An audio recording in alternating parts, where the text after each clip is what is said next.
Fair enough. So, what do you think about the work that the young people and archaeologists are doing here now? I eventually grew up to absolutely adore history. I've done my family roots going back 500 years on some lines, and that one that I've done 500 years on is a local family, which makes it easier to do the checking. And they apparently had some sort of wealth, and they lived down Rodmersham.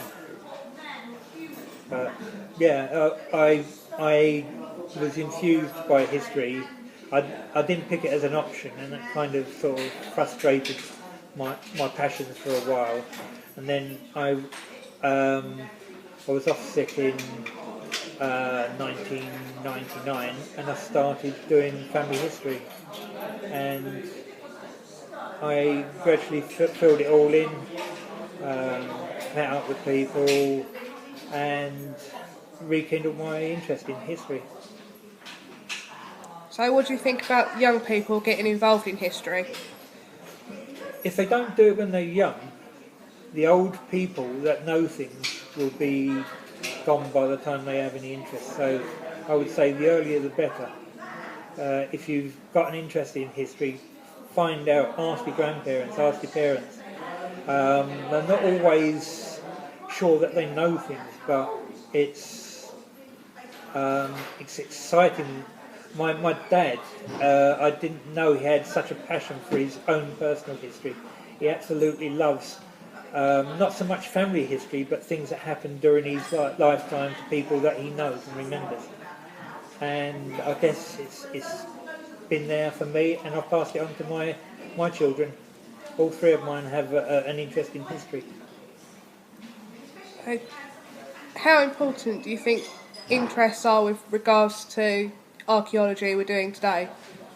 You need passion.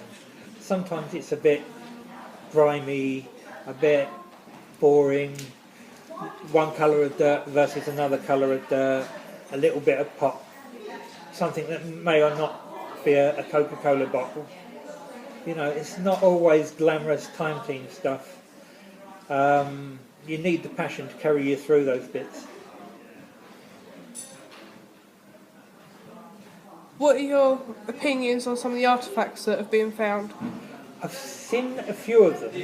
One that looks like a bit of a sink to me with a soap dish. A lot of the time it's putting it into context. You may not realise that the doodad that you've got in your hand is something interesting until you've washed it and cleaned it and sort of checked it against historical records for what it was doing in the house in the first place. And that's when something mundane might turn into something unique. Are you interested in what has been found, considering you remember the house when it was there? Because I've worked on family history, it's the actual historical side more than the archaeological side at the moment that I'm interested in, because I still don't know enough about the actual history of the house, what all the people that lived here were doing here, why they were living in a house in the middle of the woods on the edge of Sittingbourne. It just seems like a strange place to build a posh house, and I'd love to know the story. Okay, well, I think that's everything. Okay. Thank you very much, Dave. No problem. Bye-bye.